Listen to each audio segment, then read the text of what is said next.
Hello friends, मी वर्षा आपलं सर्वांचं मनापासून स्वागत करते. कसे आहात सगळे? मी मस्त आणि मजेत आहे. तिळगुळाचे लाडू बनवतोय, म्हणजे तिळाचे लाडू बनवतोय आणि ते हाताला चटके बसू नये म्हणून नेमकं काय जुगाड केलाय ना, तर ते पण बघणार आहे. त्याच्यामुळे व्हिडिओ शेवटपर्यंत बघा. आणि अगोदरच म्हणते, तिळगुळ घ्या आणि गोड गोड बोला. तर चला आता लाडू बनवूयात. तर याच्यासाठी मी पाव किलो म्हणजे तीळ आणि शेंगदाणे, म्हणजे तीळ थोडे कमी आहेत आणि त्याचेच थोडंसं जेवढा कमी भाग आहे तेवढे शेंगदाणे घेतलेत, म्हणजे दोन्ही मिळून पाव किलो. आणि तेवढाच आपल्याला गूळ घ्यायचा आहे. आता गुळाचं कसं होतं बघा, काही ओलसर गूळ असतो ना जास्त, तर तो जास्त वजनाने भरतो. तर थोडंसं त्याचं प्रमाण तुम्ही तुमचा गूळ कसा आहे ना त्याच्यानुसार थोडंसं ठेवा. आणि मी असंही गूळ थोडा जास्तच घेतलाय, कारण की जशी चिक्की असते ना तसंच मला बनवायचे आहेत, गोडसर लाडू बनवायचे आहेत. कारण की मग तीळ थोडेसे कडवट लागतात ना, तर मग मुलं खात नाहीत म्हणून थोडेसे मी गोड बनवते.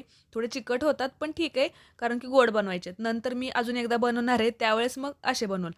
तर शेंगदाणे भाजून घेतलेले आहेत खरपूस अगोदर आणि त्याची आपल्याला साल काढून घ्यायची आहे. साल काढायची आणि 2-2 भाग करायचे, म्हणजे फाकी करून घ्यायचे त्याच्या.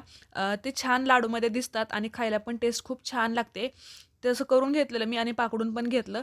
तोपर्यंत तीळ मी लो फ्लेमवरतीच भाजत आहे. लगेचच असे मोठ्या गॅसवरती नाहीत भाजायचे आणि खूप जास्त पण भाजायचे नाहीत. तर तिळाचं बघा पूर्ण असे चटचट व्हायला लागतात आणि कलर थोडासा चेंज होतो.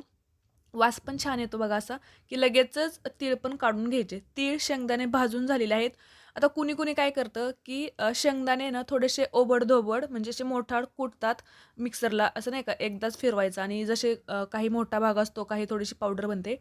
तसंही टाकतात आणि कुणी असे अख्खे टाकतात. तर इकडे पाकासाठी काय केलेलं आहे मी, कढईत अगोदर 1 चमचाभर तूप टाकलेलं, गूळ टाकायचा, त्याच्यावरती 1 चमचाभर परत पाणी टाकायचं आणि हे मिक्स करायचं.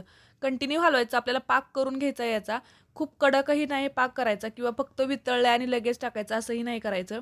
तर गूळ चांगला अगोदर वितळून घ्यायचा. मधल्या वेळामध्ये की नाही एका ताटाला पण तूप लावून ठेवायचं, कारण की परत ज्यावेळेस पाक बनतो आणि तुम्ही ते टाकता की नाही, परत नाही का मध्येच वेळ नाही भेटत. त्याच्यासाठी अगोदरची प्रोसेस करून घ्यायची.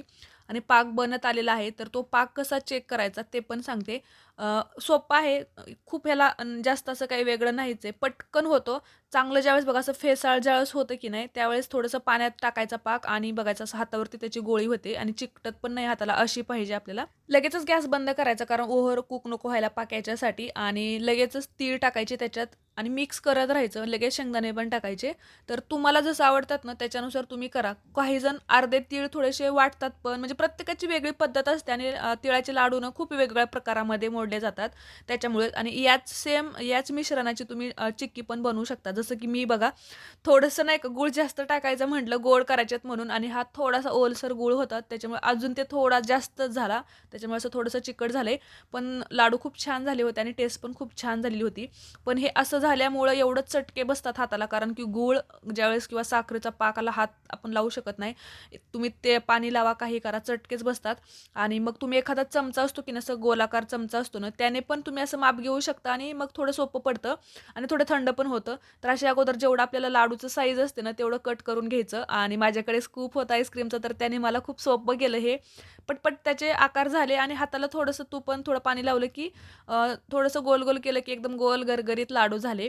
थोडासा गूळ जास्त वापरल्यामुळे ते पटकन झालं, नाहीतर असं थोडंसं ओबड-धोबड दिसतात किंवा ड्राय होतं. तर बघा, आईस्क्रीमच्या स्कूपचा वापर मी कुठं केलेला आहे. कधी-कधी ना काही गोष्टी अनुभवातूनच आपल्याला सुचतात आणि क क अचानक आयडिया पण येतात. तर खूप छान झालेले होते टेस्टला. थंड झाल्यानंतर थोडेसे कडक झाले होते बरं का, पण ठीक आहे, भारी झाले होते. तर तुम्ही तुमचं प्रमाण योग्य ठेवा. जेवढं तीळ बसतील ना गुळाच्या पाकामध्ये तेवढे तीळ टाका. बाकी लाडू मस्त झाले होते. तुम्ही कसे करता ते पण सांगा. परत एकदा संक्रांतीच्या सगळ्यांना शुभेच्छा. तिळगुळ खा आणि गोड-गोड बोला आणि आपले व्हिडिओ असेच बघत राहा. धन्यवाद.